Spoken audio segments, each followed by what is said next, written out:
2027년 정도에 중국이 대만을 침공할 가능성이 상당히 높다. 네. 국제 전문가들이 그렇게 보고 있어요. 예. 그때 이제 한국이 그러면 참전할 것인가? 저 군대 예. 가기 싫어요. 나 대만에서 죽고 싶진 않아요. 예.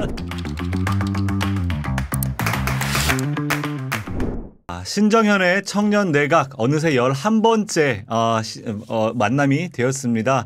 여러분들 오늘 자꾸 폭우가 쏟아지고 멈췄다가 또 쏟아지고 저도 오늘 오는 길에 긴 장우산을 제가 제일 아끼는 걸 들고 왔는데 지하철에 두고 내렸습니다. 예. 누군가는 경의선 타는 열차를 타고 가시면서 제 우산 꼭 챙겨가시길 바라겠습니다. 우산은 공공재입니다. 두고 내려도 됩니다. 네, 좋아 보이는 건 제 겁니다. 꼭 가져가시고요. 자, 오늘 11번째 우리 모신 우리 내각의 외로운부 장관 김준일 장관님 함께 하십니다. 안녕하세요. 예, 안녕하세요. 김준일입니다. 네, 그리고 제 왼쪽에는 안기부 안전기획부장님 예, 고승혁 부장님 나오셨습니다. 안녕하세요. 여러분 세상에 안전이 부족합니다. 제가 안전을 기획하겠습니다. 고승혁입니다. 네. 예, 대한민국의 부족한 안전을 책임지고 계시는데 자, 특별히 오늘 김준일 외로운부 장관님 모든 방송 나올 때마다 참 재미난 게 어디 갔다 왔는지 언제 돌아왔는지 다 알고 있어요. 예, 그래서 지금 여름휴가 다녀오셨더라고요. 예. 예, 다녀온 지는 좀 됐는데 어쨌든 예. 어디 다녀오셨어요? 몽골 갔다 왔는데요. 네. 너무 얘기 많이 해요. 얘기. 그래도, 몽골에 예. 5박 6일 정도 이제 갔다 와서 대초원을 보고 왔습니다. 그리고 밤에 이제 별자리들 봤는데 예. 이제 한국에서도 사실은 별자리는 볼 수 있어요. 경북의 영양 이런데 네. 강원도보다도 오히려 약간 그 경북 쪽에 산골짜기로 들어가면은 빛공해가 없어요. 거기가 네. 더 오히려. 네. 그래서 거기에서 막 은하수도 옛날에 보고 그랬는데 이제 꿀팁이네요, 진짜. 예, 거기 이 천문대도 있고 그래요. 우와. 그쪽에. 나 처음 한번 알았어. 찾아보시면 됩니다. 네. 근데 이제 제가 신기했던 거는 360도로 이 별이 보이는 거. 오, 너무 왜냐면 이제 좋다. 아무것도 산이 없으니까 네. 대초원에서 그래서 하늘이 이렇게 둥글구나. 이렇게 별자리 보면은 네. 이렇게 둥글게 해놓고 이렇게 뭐 이런 무슨 자리가 있잖아요. 맞아요. 천문도 같이. 예, 천문대. 진짜 이렇게 보면 이렇게 둥글게 이렇게 있고 여기에 진짜 무슨 아름답다. 자리 이런 경험을 해보기가 우와. 쉽지 않은 것 같아요. 우와. 예. 아니 그런데 방송에 계속 안 나오니까 주변에서 다 찾으시니까 외로울 틈이 없으실 것 같아요. 외로운 장관님인데. 예. 외롭죠. 외로워요? 인간은 외롭습니다. 네, 그래. 제가 올해 이제 입학 30주년이 됐어요. 입학? 네, 대학 입학을 아. 입학한 지 이제 30년이 됐어요. 자연스럽게 나이가 나오네요. 예. 93학번입니다.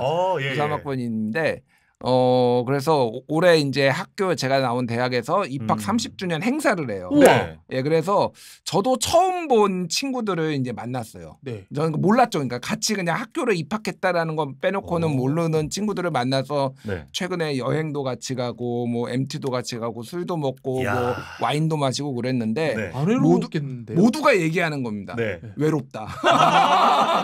같이 다 네. 모여 노는 순간에도 다 우리는 외로워 그러니까 이런 외롭기 얘기가. 때문에 이렇게 잘 놀아야 된다. 아. 어떻게 하면 잘 놀지에 대해서 우리가 연구를 전문적으로 해야 된다라고 해서 네. 제가 말씀드렸지만은 네, 네, 영국에는 외로움부가 있어요, 실제. 예. 외로움부 장관이 있습니다. 그리고 일본에도 외로움 고독 담당 장관이 있어요. 고독을 예. 담당하는 장관이 있어요. 그래서 진짜 우리 인생에 이게 길잖아요. 특히 이제 고령화 사회. 2060년이 되면은 평균 나이가 61세래요. 예. 통계청 장래 인구 통계 추계를 보면은 예. 평균 연령이 61세입니다. 그 90세까지 이제 산다라는 거예요. 이제 평균 연령이. 예, 자, 예. 어떻게 하면은 외로움을 느끼지 않고 사람들이 즐겁게 살 수 있을 것인가 정말로 고민해야 된다. 제가 와. 그 고민의 최전선에 서 있습니다. 근데 댓글 보니까요. 러브바스켓님이 우리 뭐랍니까? 김준일 대표님 03학번 같대요. 너무했다. 03학번. 03은 좀 오버한 거. 비슷하고. 아이고야 정말. 굉장히 인심을 예. 잘 사고 다니시나 봐요. 그러니까요. 예. 저는 그리고 뭐 사실 전 JTBC 출신이라 몽골 얘기는 좋아하지 않습니다. 왜요? 몽골 얘기 뭐 별로 좋아하지 않아요. JTBC랑 몽골? 있어요 그런 게. 그런 게 있나요? 예, 한번 나중에 검색해 보세요. 찾아봐야겠는데. 알겠습니다. 별로 좋아하지 않습니다. 제가 프랑스어를 대학 때 전공을 했는데 재미난 시가 하나 있어요. 라 솔리튜드라는 거기에 보면은 내가 외로운 순간에도 고독은 너와 함께했다. 이런 말이 있어요. 오 불어를 예, 저 전공하셨어요? 불어를 전공했는데 저 설해마을 살았습니다. 그래요? 아무 공주 상관없는. 띠따뺄구멍. 뭐야? 네, 좋습니다. 가벼운 얘기로 시작했지만 오늘 다룰 이야기들은 절대 가볍지 않습니다. 먼저 한미일 정상회담 이야기로부터 시작하겠습니다. 한미일 정상회담 그 결과와 파장입니다. 대통령실의 평가를 여러분 혹시 들으셨어요? 인도태평양 지역의 지정학이 바뀌었다. 지정학이 바뀌었다. 뭐 구도가 바뀌었다. 뭐 이런 의미일 수도 있고요. 이전까지와 다른 새로운 구도가 만들어진다라는 의미일 수도 있겠죠. 지정학의 의미 이거 뭘까요? 그리고 냉전 체제로 회귀하겠다라는 하나의 선언일까요? 이것에 대해서 혹시 김준일 장관님 어떻게 좀 보셨는가요? 그러니까 바꿀 수도 있을 것 같아요. 네, 바꿀 수도 있을 것 같은데 네. 이제 이 생각이 들어요. 이제 뭐 종합적인 평가는 또 뒤에서 이제 디테일도 하나씩 하겠지만은 예. 세상은 또라이들이 바꾸는구나. 트럼프, 예. 뭐 고집불통, 뭐 처칠, 뭐 이런 그렇죠. 사람들 있잖아요. 좋은 의미든 히틀러, 좋은 의미든 나쁜 의미든 세상은 또라이들이 바꾼다. 네. 그리고 그거에 대해서 어쨌든 그 변화된 환경에 적응을 해야 된다. 이 생각이 많이 들어요. 그래서 지정학을 안 좋은 의미로 바꿀 수도 있겠다. 뭐 이런 생각이 이제 들어요. 예. 그래서 이도훈 대변인이 얘기한 게 저는 굉장히 인상적이었어요. 이렇게 예. 얘기를 했어요. 선진국을 따라잡기 위해 예. 늘 앞만 보고 달렸는데 어느덧 돌아보니 우리가 일본, 미국과 어깨를 나란히 하면서 세계를 이끌어가는 위치에 와 있다고 깨달아요. 어깨를 나란히 하고 있다고요? 야. 이렇게 굉장한 어유. 이도훈 대변인이 이렇게 얘기를 했어요. 예. 오그라들어. 그러니까 사실 저는 이거를 들으면서 이 생각을 했어요. 그 어깨를 나란히 이미 그러니까 G8 뭐 G7, G8 수준의 이제 한국이 됐잖아요. 네네. 그러니까 어깨를 나란히 한 거는 오래됐고 제가 막 얘기하는 건 이제 군사적으로도 지금 어깨를 나란히 했다라고 하는데 그 전에 대통령들은 어깨를 나란히 할 능력이 없었냐고요. 하면 안 되니까 이런 거를 섣불리 예. 하면 안 되니까 조심해서 한 거예요. 굳이 사실은. 어깨를 나란히 할 필요가 없는 일일 수도 있는 거죠. 없는 일일 수도 있고 예. 이게 굉장히 위험하니까 예. 이렇게 이를테면은 이게 한미일 군사 동맹을 하라고 계속 압박이 오고 너희 일본하고 친하게 지내라고 미국이 오바마도 계속 그렇죠. 압박하고 이랬었는데 예. 안 한 이유가 있거든요. 네네네. 근데 이렇게 이제 평가를 하는 걸 보고 예.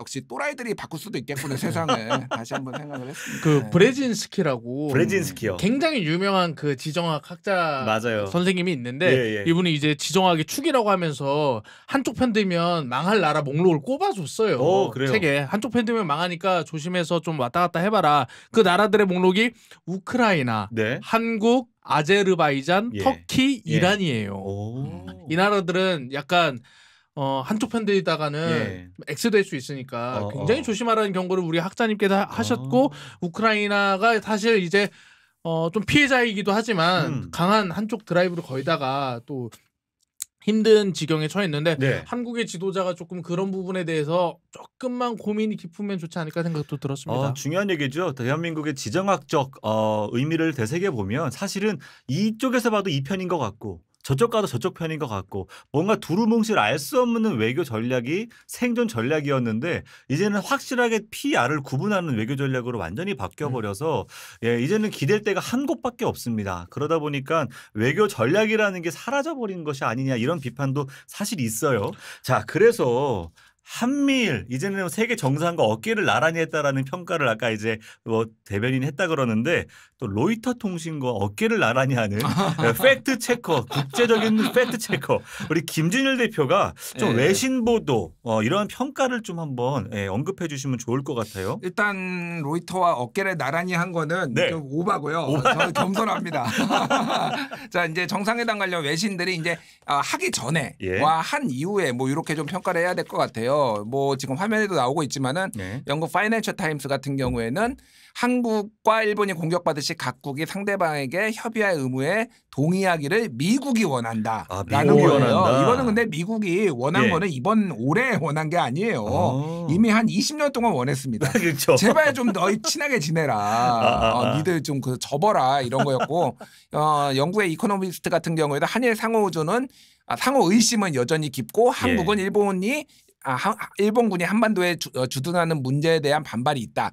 워싱턴 포스트도 협력 자체가 기적에 가까운 이렇게 기적이라고 표현하네요. 근데 쉽지 않다. 왜냐하면 두 나라의 어떤 역사 문제에 대해서 외국인들도 알고 있고 네. 이게 쉽게 풀리는 문제가 아니다라는 거는 이제 알고 있었던 거죠. 그렇네요. 그런데 이제 이게 사후에 예. 이제 이 일이 이제 한미 정상회의가 끝나고 나서 이제 많이 변하죠. 예. 사실은 미국의 소원 소원이 이루어졌다. 뭐 이런 평가들이 미국의 뉴욕타임스에서 소원. 그렇죠. 나왔어요.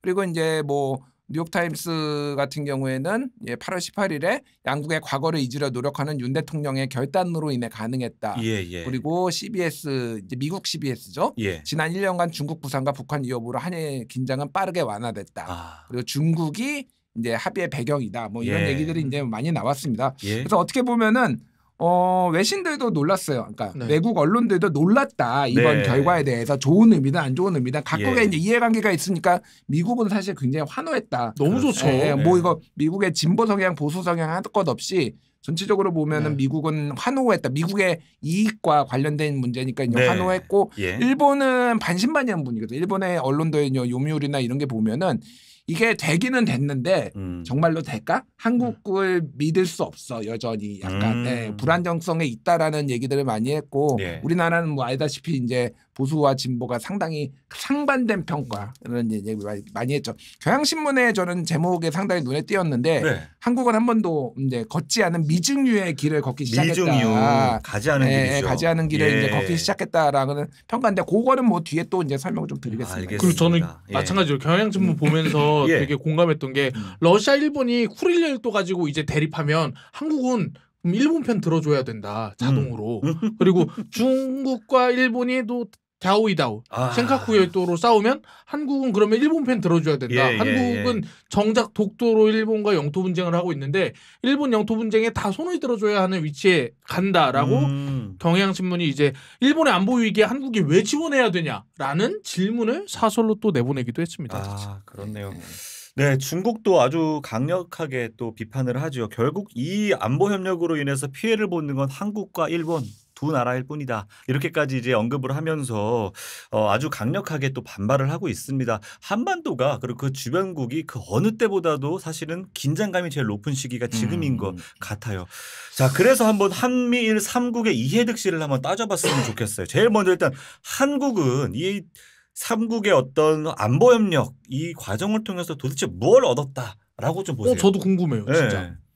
그러니까 일단 미국은 아까 얘기했듯이 소원이 이루어진 거예요. 미국은 소원을 이뤘어요. 그러니까 예전에 이를테면은 예. 박근혜 정부 때 기억하실지 모르겠는데 화해치유대단에서 이제 그렇죠. 위안부 문제 뭐 했다가 이게 뭐 뒤에 이제 문재인 정부 때 뒤집어지고 했잖아요. 네. 그거는 사실상 오바마가 멱살 끌어가지고 한 거거든요. 그렇죠. 야, 좀 맞아요. 니들 그만 좀 싸우고 제발 이 문제 좀 해결 좀 해라고 네. 해서 강제로 했다가 이제 사달이 난 겁니다. 그래서 그렇죠. 미국은 뭐 굉장히 큰 어떤 소원을 이뤘다. 이제 한반도를 둘러싼 한반도 문제뿐만이 아니라 동아시아에서 중국을 포위하는 이거를 공고하게 좀 구축했다 이런 평가를 할 수가 있을 것 네. 같고 일본 같은 경우에는 뭐 뒤에도 얘기하겠지만 이제 후쿠시마 오염수와 관련해서 굉장히 이제 큰 이익을 얻었다라는 거고 또 하나는 이제 사실상의 이제 군사 대국화 에 대해서 아시아에서 어느 정도 이제 한국의 지원을 얻었다라는 예. 거예요. 그러니까 이게 뭐냐면은 그러니까 지금 그러니까 일본에 있는 기지들 이게 저번에 8.15 경축사에서 그게 윤석열 대통령에서 나왔는데 후방기지? 후방기지 네. 요것들이 이제 안보에 도움이 된다라는 얘기를 했잖아요. 네. 이게 결국은 사실상의 준군사 동맹으로 가는 거고 맞습니다. 한국하고 굳이 뭐 일본이 군사 동맹까지 하지 않아도 된다라는 기류도 있어요. 근데 중요한 거는 걸림돌이 제거가 됐다. 우리가 이제 좀 뭐 이렇게 군사력을 키우고 다른 나라의 분쟁에 개입하거나 이런 것들에 상당한 걸림돌이 제거가 됐다라는 거고 네. 윤석열 대통령은 뭐 공산 전체주의에 맞서는 자유투사로서의 어떤 이미지를 얻었죠. 아이고. 자유투사. 네. 네. 그리고 뭐 한미일 이제 동맹이 더 공고해졌다. 예. 뭐 요 정도가 있는 것 같아요. 그러니까 눈에 띄게 사실은 뭐 여러 가지 이제 대통령실이나 정부 여당에서 평가를 하고 있는데 네. 그게 정말로 다 좋은 건지 긍정적으로 말한 게 예를 사실 이제 이런 부분은 있습니다. 다만 저는 약간 이제 항상 좀 성찰적인 사람이에요. 네. 그래서 여기저기 욕도 많이 먹는데 그러니까 정치인이 아니기 때문에 정치인들은 선명하게 이게 옳아 이렇게 할 수도 있다고 봐요. 근데 그렇죠. 이제 저같이 이제 저널리스트거나 분석가거나 이런 사람들은 너무 단선적으로만 보면 안 된다라는 거를 좀 말씀을 드리겠고 예. 저는 생각보다 이거에 대해서 완전하게 평가절하하진 않습니다. 그러니까 왜 그러냐면은 네. 그러니까 크게 보면은 지금 그 미국의 어떤 지금 입장이라는 것이 중국을 네.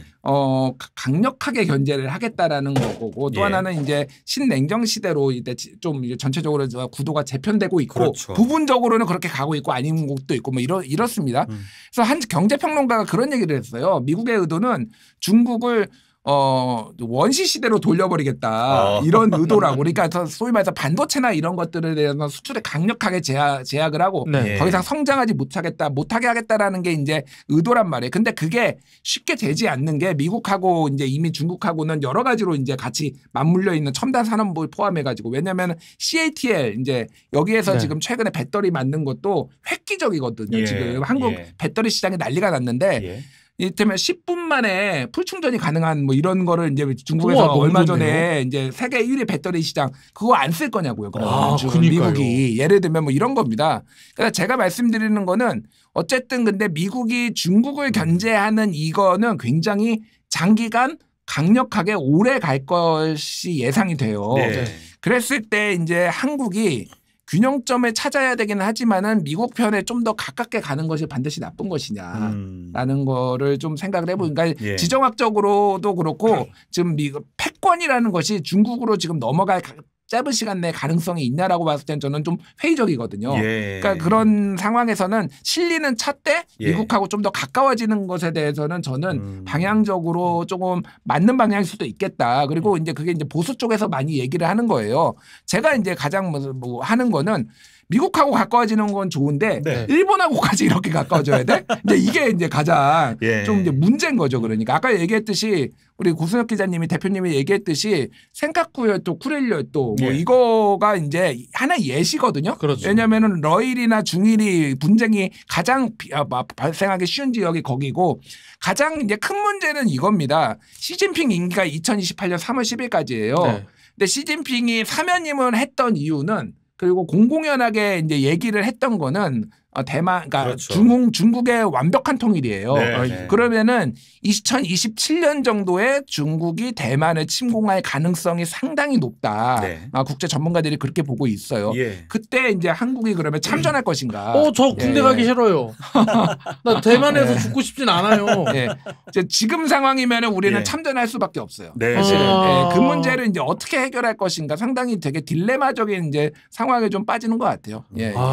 네, 뭐 중요한 말씀하셨어요. 그리고 또 미국으로 어쨌든 우리가 어느 정도 치우칠 수 있는 상황적인 문제 뭐 지적하셨고, 다만 이제 그런 걸 통해서 미중 간의 전쟁이 벌어졌을 때 대만에 과연 진짜 파병할 것인가라는 많은 국민들의 두려움들이 실제로 존재하고 있거든요. 거기에 대해서 우리가 외교적 전략이라는 걸 펼치기가 지금으로서는 좀 많이 어려워지고 있다라는 것도 한계라는 생각도 들고요. 최근에 또, 예. 그 되게 재밌는 거를 하나 봤는데요. 제가 지정학 관련 논문 찾아보니까 2023년에 세계 신용평가사들이 갑자기 베트남 신용 등급을 올렸어요. 올렸어요. 네. 근데 예. 그 이유가 있는데 네. 그 이유가 세계 경제 편입 강화 정책이에요. 그래서 그 자세히 살펴보니까 여기가 러시아랑 경제 협력을 강화하면서 미국과 친해지는 정책을 추진하고 있더라고요. 오, 예, 예. 그래서 이제 중국을 견제하기 위해서 예. 이렇게 러시아와 그 미국이라는 양대 어떻게 보면 좀 그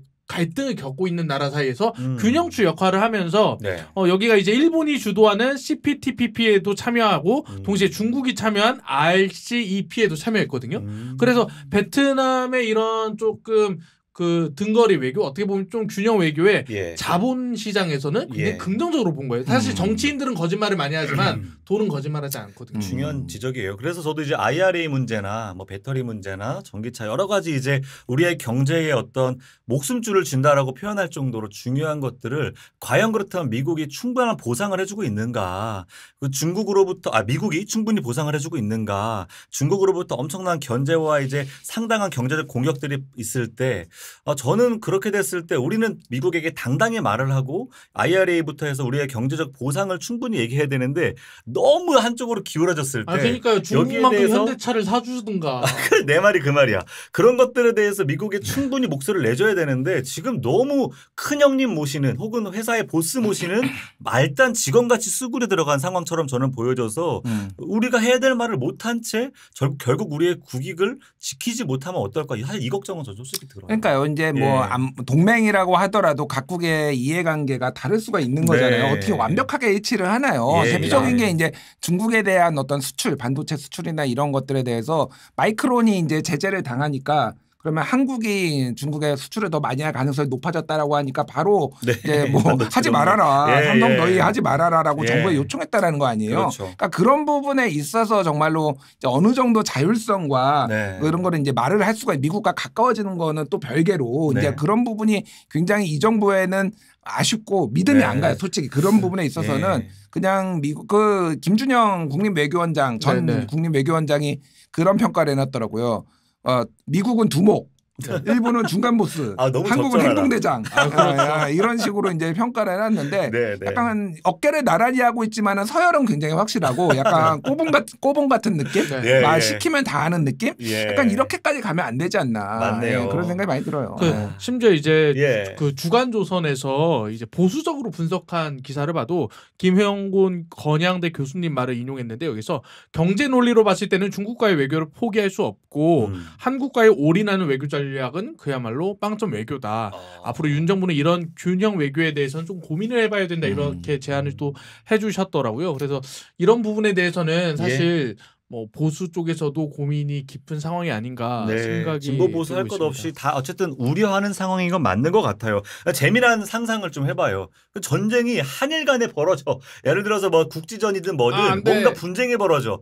미국은 어느 편 들 것 같아요? 미국은 무조건 일본 편이죠. 일본 무조건 편이죠. 일본. 예. 이런 그러니까 미국은 유일하게 아시아에서 믿는 나라는 일본밖에 없어요. 그리고 일본은 한 번도 큰형님의 심기를 거스른 적이 없습니다. 한 번도 없죠. 예, 한 번도 네. 없어요. 그러니까 한국은 미국 입장에서 보면 한국은 못 믿을 나라고요. 네. 그러니까 좌파도 자꾸 우파도 자꾸 얘네는 또 북한하고 가까워지려고 하고 뭐 얘는 이런 복잡한 이해관계가 이제 있다라는 걸 알고 있고요. 네. 그래서 지금 그러니까 AP가 보도를 한 거를 보면 되게 재미있더라고요. 그러니까 뭔데요? 바이든의 이번에 그 초점은 이번 네. 정상회의의 초점은 이거를 제도화하는 것이다. 아 정례적으로. 그러니까 정례적으로 그게 이제 정례화로 만나는 거고 예. 한미일의 동맹이 제도화해서 이게 안정적으로 굴러가게 만드는 거. 그러니까 이게 외교 국방부 장관도 만나고 예. 안보실장도 정기적으로 만나고 정상들까지 만난다라는 거잖아요. 왜냐하면은 이게 정치적 변수로 인해서 막 돌발적으로 이제 나가는 거 네, 이런 네. 것들이 좀 문제가 된다라는 건데 거기에 뒤에 이렇게 써놨어요. 뭐라고요? 자 이제 변수가 있는데 예. 예를 들면 한국에서 극좌파 울트라 레프트라는 표현을 썼어요. 울트라 레프트. 극좌파 대통령이 된다든지 일본에서는 네. 극우파 총리가 나온다든지 아니면은 미국에서는 트럼프 같은 사람이 나오면은 이 모든 노력이 물거품이 될 수도 있다. 한순간에 물거품이 되죠. 될 수도 예. 있다. 이런 위험성에 대해서 예, 지금 예. 얘기를 하더라고요. 그래서 예. 미국도 알고 있어요. 이게 지금 이렇게 가고 있지만은 굉장히 불안정한 상황이다. 정치적인 환경이. 그게 네. 이제 우리가 뒤에 얘기할 만한 뭐 후쿠시마 오염수라든지 뭐 기타 예. 등등으로 인해서 상당히 이제 불안정성에 있다 좀 이렇게 봐야 될 것 같아요. 저는 일본이 왜 미국 말을 잘 듣는지 알고 있습니다. 왜 그런가요? 오펜하이머 보셨어요? 봤죠. 네. 오펜하이머 보셨어요? 아니 안 봤어요? 그렇게 두들겨 맞으면 다시는 말을 어길 수 없게 됩니다. 야, 그렇네요. 이게 두목과 예. 이 관계인 이유가 있어요. 왜냐면 이 주먹으로 한번 맞으면 그렇죠. 아프거든요. 예, 하여튼 뭐 못 일어날 만큼 세게 두드려 맞으면 다시는 개기지 못한다. 심지어 오펜하이머는 예. 일본 개봉을 안 해요. 안 해요? 예. 아, 그건 몰랐는데. 저도 거스르면 몰랐네요. 안 되니까. 그거는. 그렇구나. 알겠습니다. 자, 시계 두드러 맞은 이상 보스의 자리까지 넘보지 않는 충실한 그런 어떤 관계다. 이 정도 제가 알겠고요. 자, 36년간 식민 통치를 했던 일본과 무서워요. 그리고 그 식민 통치를 당했던 우리 한국. 아, 과연 이런 나라와 군사 또 준동맹이라는 표현까지 나오고 있는데 가능한가? 이거에 대한 고민이 드는데요. 동해안 작전을 위해서 그렇다면 자위대가 과연 독도에 상륙할 수 있겠습니까? 한국의 예. 정서상으로 이것까지 아마 내주면은 아마 탄핵당할 것 같아요. 제가 보기에는 대통령은 그러니까 영린이죠, 사실은. 영린이에요. 예. 그러니까 독도 문제는 영린이었고 예전에 이명박 정부 때 기억하실지 모르겠지만은 예. 직원조기 예, 지금은 2008년에 G8 정상회담이 예. 홋카이도에서 열렸어요. 예, 그때 예. 기억하실지 모르겠는데 그때 일본의 총리가 이름을 까먹었는데 자 타케시마 문제를 교과서에 넣지 않을 수가 없다 이렇게 얘기를 하니까 네네. 이명박 대통령이 지금은 곤란하다 조금만 기다려달라 맞다. 이렇게 맞아. 직원조기 그거 이제 줄여가지고 그거를 요미우리 예. 아사히 등등등 해가지고 다 보도를 했어요. 네, 네, 그러니까 네. 당연히 한국 정부는 그런 일 없다라고 이제 부인을 했죠. 근데 그게 2012년에 이제 위키리크스가 이제 폭로가 되면 기밀 문서들이 폭로가 되면서 그때 주일 미국 대사관 부대사가 이제 홀드백이라고 얘기했다. 아이고. 폭로가 돼가지고 이제 예. 다시 이제 그 곤욕을 치렀는데, 네네. 그러니까 이게 굉장히 민감한 문제예요. 저는 맞아요. 그래서 예. 그러니까 이게 독도를 뭐 일본이 상륙하거나 이런 거는 좀 실현 뭐 이렇게 예. 예시를 들지만은 실현 가능성은 낮다라고 보는 게 거기에서 이제 그래가지고 이게 이명박 대통령이 그러니까 굉장히 궁지에 몰리니까 네. 갑자기 독도 방문합니다. 그렇죠. 기억할지 모르겠지만. 마지막에 네, 독도를 맞아요. 가요. 근데 예. 일본 애들이 사실은 한국은 못 믿을 나라라고 하게 된 게 결정적인 게 그 이명박의 독도 방문 때문이라는 거예요. 왜냐하면은 일본에게 그렇게 친하게 네. 지내자라고 우호적인 시그널을 보내다가 지가 정치적 궁지에 몰리니까 그렇게 간 거. 그래서 얘네들은 못 믿을 거라는 거 정서가 시작됐고 예. 그게 계속 와서 문재인까지 이어졌다라는 거예요. 예. 근데 이제 정말로 일본 애들이 나는 우리야말로 믿을 수 없다라고 생각을 하는 게 네. 자, 직원족이 그거를 일본 언론이 보도를 했잖아요. 그 소스를 누가한테 받았어요? 정상 간의 일본 대화니까 관료들이죠. 일본 정상이 일본 정부에서 그렇죠. 준 거잖아요. 예. 그러면 이명박이 여기에 궁지에 몰립니까 안 몰립니까? 몰리죠. 예. 그러면은 일본하고 잘해보겠다고 그렇게 하는데 이게 옳고 그름을 떠나가지고 그걸 예. 보도로 하면 되나요? 안 되나요? 안 되죠. 그러니까 나쁜 놈들이에요. 신의를 지킬지 모르는. 신의를 지킬지 예. 모르는 애들이에요. 이번에도 좀 비슷한 거예요. 지금. 맞아요. 자.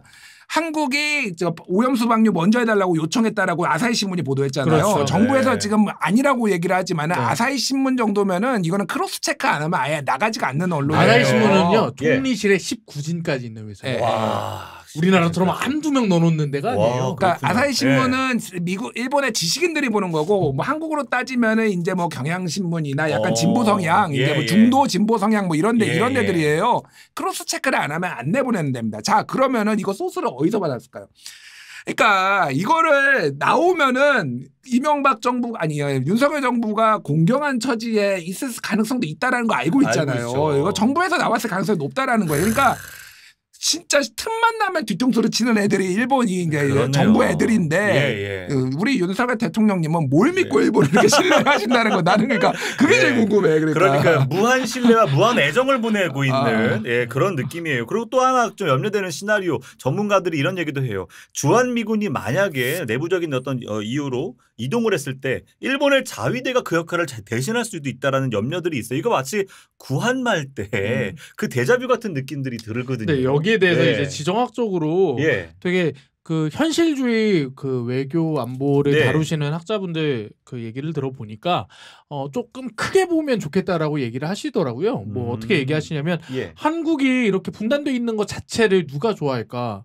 미국과 중국 두 나라 모두가 좋아한다. 여기를 한 사람이 차지하면 안 되니까. 근데 이거를 사실 중국을 견제하기 위해 미국 편을 먹고 뭐 미국을 견제하기 위해 중국 편을 듣는다는 것 자체가 어떻게 보면 그 남한과 북한 모두 한반도의 이익을 저해하는 행위로 귀결된다는 그런 말씀을 좀 얘기하시더라고요. 그래서 두 나라 사이에서 등거리를 하는 게 되게 뭐 평화를 유지하자 이런 차원이 아니라 그 남북이 친해지는 것 자체, 이 한반도 자체가 힘이 커지는 거를 싫어하는 양국에게 오히려 되게 조금 뭐 카드로 작용할 수 있는 좀 그런 외교니까 조금 조심해야 된다는 얘기도 하면서 두 번째로도 일본을 무조건 싫어하지 말아야 된다고 하는 것도 북중러가 한 팀을 먹고 있는데 나만 혼자서 일본이랑 팀 안 먹고 태평양 저 건너에 있는 미국만 믿고 여기서 이제 북중러 견제할 수 있어? 라고 물어보면 그럴 수 없다라는 거죠. 현실적으로. 그러면 일본을 우리가 친하게 지낸다기보다는 일본을 이용해서 국익을 확보하자라는 식으로 좀 설득 전략을 가야 되는데 이런 거에 있어서도 조금은 그런 설득 전략이 어떻게 보면 국익을 위해 일본을 이용한다는 메시지가 아니라 일본을 약간 되게 사랑하는 느낌으로 가잖아요. 이렇게 약간 뭐 8.15 경축사 엉망진창 아니었습니까? 그랬죠. 아니 그 독립운동 후손 유가족을 앉혀놓고 그 유가족들한테 되게 모욕적이거든요. 그럼요. 일본은 파트너입니다 하는데 그 와중에 일본 총리는 야스쿠니 공물 보내고 있고 뭐 이런 약간 이런 좀 문제들이 예. 확실히 좀 해결이 안 돼 있고 보수적인 배경에서도 데이비드 캠프 데이비드 그 다음이라는 사설을 실었는데요. 네. 칼럼을 실었는데 여기에서도 그 다음은 바로 한국이 여론이다. 아하. 그 외교 이전에 네. 내교가 안 되면 네. 이건 해결할 수 없다라는 얘기를 했거든요. 그렇죠. 예, 사실은 네. 예. 그리고 안보 불안 이거 좋지 않습니다. 제가 안기부장 아닙니까? 이 대한민국의 안전 기획을 위해서는 이 예. 안보 불안 해소해야 되는데 이래서는 예. 북한 중국이 아니라 중국 미국의 이 경랑 속으로 가는 거 아닙니까? 맞아요. 안전에 아주 예. 도움이 되지 않습니다. 요거는 짧게 네. 말씀드리면 주한미군이 이동 시에 일본 자위대가 역할을 할 가능성은 배제를 할 수가 없는데 네. 그게 마치 이를테면은 일본 자위대가 한반도에 상륙을 한다 뭐 요런 거는 아니에요. 네. 다만 이제 다자간 협력 체계에서 가장 이제 핵심적인 게 예를 들면 예. 대만에서 뭔가 해역이나 남중국해에서 사태가 벌어졌을 때 여기에서 이제 움직일 수 있는 이제 가까운 데가 주한미군하고 주일미군이거든요. 예. 그러면 이게 연쇄적으로 이동할 수 있어요. 사실 여기에서 그렇죠. 이제 거기에 그런데 이런 공백기가 생기는 것에 대해서 미국하고 일본하고 한국이 협력을 해서 그 부분을 이를테면 일본 자위대가 역할을 롤이 부여되는 그러니까 이게 문서상이나 아니면은 구두상으로라도 그런 식이 이제 될 수가 있는데 그게 발생하면은 매우 큰 논란이 벌어질 거예요. 저도 이게 그렇겠죠. 제일 무서운 예. 거예요. 한국이 일본 군대의 존재를 공식 인정한 거잖아요. 사실 예. 이번 합의 통해서 군사적 협력을 한다고 하니까 일본 원래 군대 없는 나라인데 왜 한국이 그거를 약간 인정해주는 모양새로 가지? 이 생각이 들긴 했습니다. 그렇겠네요. 자, 그래서 지금 한미일 정상회담을 두고 과연 국민들은 어떻게 이걸 보고 있는지 우리 한번 옥스폴리틱스의 조사를 함께 보시고 넘어가도록 하죠. 저희가 209명을 조사해봤는데요. 한미일 준군사동맹, 사실상 군사동맹 뭐 이렇게 해서 평가 어떻게 하는지 봤습니다. 근데 여기에 대해서는 찬성이 52.6%로 절반이 넘고 있습니다. 그 윤석열 정부가 사실 외교 정책 을 통해서 얻을 수 있는 것들을 여기서 많이 얻었다라고 볼 수 있는데요.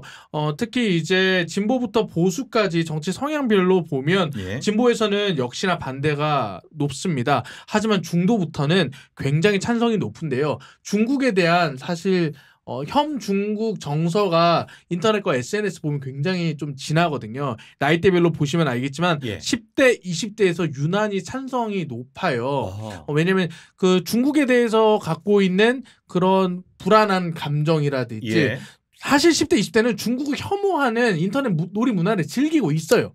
보시면 알겠지만 좀 그런 부분들이 좀 반영된 게 아닌가 생각이 되고 있습니다. 그리고 이제 40대, 50대 이제 그 민주당 주요 지지층으로 분류된 세대에서는 반대가 압도적으로 높은 상황입니다. 이 댓글도 한번 볼 수 있어요?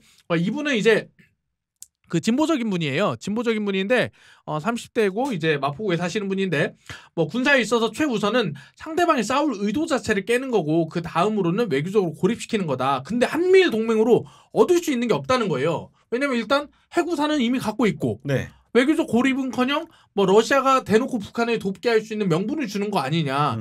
그리고 뭐 미국 없어도 뭐 우리나라가 북한을 견제 못할 만큼 뭐 재래식 전력이 안 좋은가? 뭐 이렇게 이제 진보적인 쪽에서는 이렇게 좀 댓글을 달아주세요. 요새 이게 댓글 짧거든요. 이 문제는 댓글을 사람들이 길게 달아요. 진심이라는 거지. 네, 그러니까요. 그리고 이분은 중도거든요. 중도는 중국이 대만 침공하는 게 우크라이나 전쟁처럼 먼 나라 얘기 같나 봐. 무슨 중립을 지키냐. 이게 중립한다고 해서 호락호락하게 중립이 되지 않는다. 등거리 외교가 불가능하다. 뭐 이런 얘기하면서 중국 그러니까 미국, 일본을 선택할 수밖에 없는 현실적 이유를 좀 이제 중도에서는 편드는 댓글들이 있었어요. 보수에서는 뭐 한국은 선택지가 없다. 어차피 미국 그룹에 붙어야 한다. 그러니까 잘 붙을 생각을 해야 된다라는 보수적인 댓글이 있었습니다. 네, 좋습니다. 이거 여러 가지 뭐 시민들이 성향에 따라서 각자 의견을 내주고 계시는데 결과적으로는 선출된 국가 권력이 어떤 외교 노선을 가지고 있는가 혹은 안보 철학이 있는가 이게 참 중요한 것 같거든요. 자, 윤석열 정부의 빅픽처가 있지 않느냐라는 얘기들이 있어요. 그 흐름이 있는데 뭔 말이냐면 강제징용 3자 변제 이때에도 아마 국가적인 논란이 있었던 사례. 네.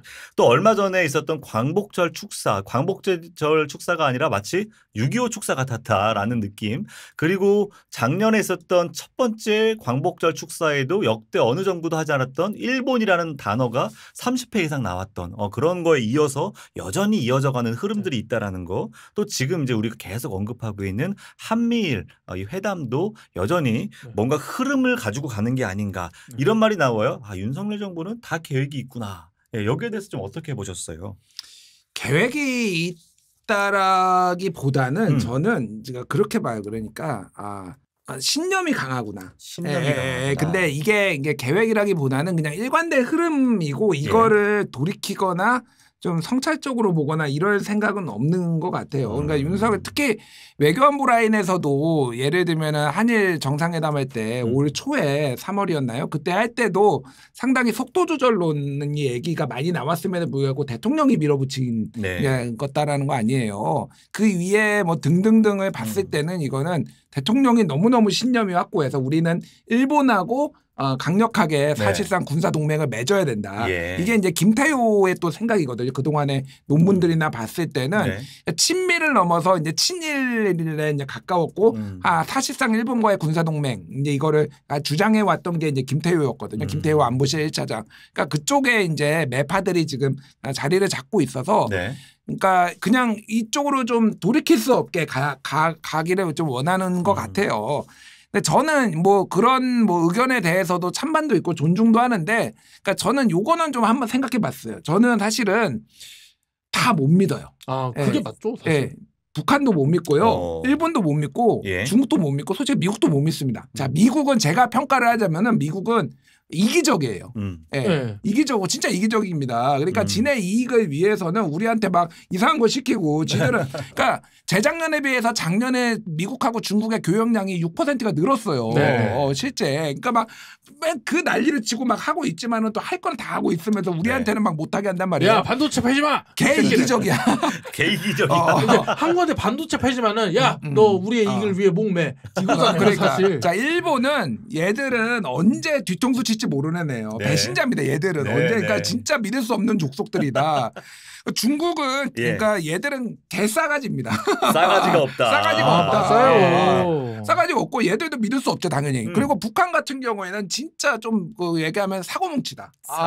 피곤하다. 그래서 제가 말하는 거는 왜 일본을 그렇게 믿냐라는 거죠. 제가 제일 궁금한 거예요. 미국도 믿기 어렵지만 그래도 뭐 오랫동안에 60년에 한미동맹까지는 알겠는데 일본은 왜 이렇게 믿나라는 거. 언제 뒤통수 맞을지 모르는 나라예요. 그러니까 제발 정신 좀 차려라. 근데 이거는 진짜 취재가 필요한 것 같아요. 너무 내부적으로 왜 일본한테 그렇게 기울어 있는지. 아니 그 지점에서 제가 오늘 또 여쭤보고 싶었던 게 일본으로 그렇게 기울어지는 여러 가지 이유 중에 하나로 핵심적인 인물로 지목되는 게 외교 라인의 김태효거든요. 이거 어떻게 좀 봐야 될까요? 그러니까 이거는 사실 윤석열 대통령의 어떤 세계관이 원래 어렸을 때부터 그 부친을 따라가가지고 일본의 선진 문물을 봤다라는 거, 그리고 이제 문부성 1호 장학생이었잖아요, 부친이. 그러니까 이제 그런 영향은 이제 친일적인 아니면 일본의 우호적인 성향이 있었던 거는 사실이고, 그런데 이 약간의 그 흐름들을 지켜보면은 이 정권이 들어서면서 조금 많이 우양우되고 또 어떻게 뉴라이트 쪽에 사관에 조금 많이 들어간 것 같아요. 그래서 이거를 제가 깊숙하게 알기는 어려운데 가설들을 여러 전문가들이 얘기를 하더라고요. 뭐냐면은 그러니까 뭐냐면은 유튜브를 너무 많이 봐서 그렇다. 그럴 수 있다. 왜냐하면은 이게 2008, 그러니까 그 이명박 정부 때 뉴라이트가 나왔었잖아요. 맞아요. 뉴라이트의 이제 특징들이 한마디로 얘기하면 일본의 식민지배에 대해서 이를테면은 뭐 긍정하거나 이를테면은 식민지가 이제 식민지 근대화로 뭐 이런 거를 주장했던 분이잖아요. 맞습니다. 이영훈 교수 같이 반일 종족주의 뭐 이게. 근데 이 사람들이 너무 극단적이고 그래가지고 정치권에서는 약간 좀 밀려나는 분위기였어요. 그렇죠. 신지호 의원이라든 전 의원이나 뭐 이런 사람들이 있었는데 이들이 어디로 갔느냐? 대거 유튜브로 갔어요. 근데 윤석열 대통령 제가 들은 거 몇 가지를 말씀을 드리면은 유튜버들을 불러서 종종 저녁 식사를 해요. 이거는 제가 한 달이 건너서 들은 건데 그 당사자가 얘기를 한 거예요. 모 종편에 나오는 유명한 변호사인데 여기까지 얘기하면 이제 더 들어가면 안 돼. 그래요. 조심. 내가 주재원 뭐 가가지고 네. 16잔 마셨어 내가 누구랑 이런 얘기를 했다라는 거예요. 비슷하네요. 네? 유튜브에 나오는 사람들이 예. 굉장히 즐겨보는 유튜브가 있다. 아. 있는 건데 여기에서 나오는 얘기들이 굉장히 극우적인 이제 세계관을 가지고 있어서 예. 대통령이 되고 나서도 이게 조금 그런 거에 좀 영향을 받지 원래도 약간 일본에 친화적인 게 있었는데 굉장히 영향을 받지 않았을까 이제 추론입니다. 추론 그런 게 있어요. 그래서 그러니까 일본에 대해서는 좀 전 되게 위험하게 봐요. 좀 많이. 저는 되게 아시는 분은 아시겠지만 제가 이쪽에 굉장히 친일파로 알려져 있거든요. 예. 저는 농담이 아니라 문재인 예. 정부 때도 일본하고 이렇게 하면 안 된다. 예. 일본하고의 그렇죠. 적절하게 가까운 네, 거리는 네. 유지해야 된다. 이런 식으로 완전히 그리고 해법을 일본도 찾아야 되지만 한국도 내놔야 된다라는 식으로 얘기를 많이 했는데 그 친일파인 내가 봐도 너무 위험해. 윤석열은 너무 위험해 진짜. 예. 친일파의 답변입니다, 여러분. 예. 저 윤석열 대통령에게 한마디 해주고 싶습니다. 뭐예요? 대통령님 그런 유튜버도 만나지 말고 저를 만나주세요. 저는 2021년 방송기자 대상에 빛나는 아주 팩트에 이제 철저한 아주 훌륭한 사람이니까 저를 불러주시면 제가 아주 좋은 얘기 많이 해드릴게요. 그리고 이왕 유튜브를 보실 거면 목가인을 봐주시기 바랍니다. 네. 목가인 그리고 청년내가. 네. 세로가로 뉴스농장 봐주세요. 네, 좋습니다. 아니 이토록 보통의 국민의 상식에 반하는 외교 노선, 이 안보 노선이 끊임없이 노출되고 있는 이유를 아까 말씀 중에는 극우 유튜버들과의 관계성을 또 잠깐 언급해 주셨어요. 자, 또 이 와중에 북한은 이제 인공위성 발사 예정을 하고 있고요. 또 우리나라 그 을지훈련을 발맞춰서 전쟁 연습 훈련을 시작하겠다라는 겁니다. 이제까지는 도발이 있었지만 거기에 대한 대비 전쟁 연습은 처음 언급했거든요. 이러한 것들 또 북한의 여러 가지 지금 변수들이 예측할 수 없는 변수들이 정말 더 많아진 상황이에요. 그래서 그 어느 때보다 한반도의 전쟁 위기 또 도발 위기가 극대화되어 있는 상황인데 마침 또 전 정부 항상 이제 윤 정부는 전 정부 탓을 하니까 전 정부잖아요, 자기가. 네, 전 정부 스스로가 전 네. 정부를 자임하고 있는데 어쨌든 이전 정부는 그 성과 결과와 상관없이 5년이라는 시간 동안에 북한의 여러 가지 도발들 그리고 또 핵실험들을 어쨌든 못하도록 통제하고 관리가 가능했던 시기였다고 저는 봐요. 그런데 지금은 뭔가 이렇게 대화하고 신뢰라는 최소한의 관계망을 통해서 뭔가 관리하고 통제할 수 있는 수준을 이제는 완전히 이제 저는 단절시켜버렸다라고 생각을 해서 문 정부와 윤 정부의 가장 큰 대척점은 바로 북한과 대화하고 관리하고 통제할 수 있는가라는 요거인 것 같은데요. 저는 그렇게 보는데 혹시 어떻게 좀 보셨어요, 장관님은? 이게 참 어려운 문제인데, 네. 그러니까 어쨌든 문재인 정부가 네. 이제 트럼프 대통령의 기대 가지고 했던 북미 정상회담 등등을 해가지고 뭐 비핵화를 하려는 게 결과로 보면은 실패를 했잖아요. 결과적으로는 안 됐습니다. 결과적으로는 이제 미국의 과정도 봐야 되고 결과를 봐야 되지만은 그래서 지금 완전히 이제 그 이후에 교착 상태가 되는 상황이에요.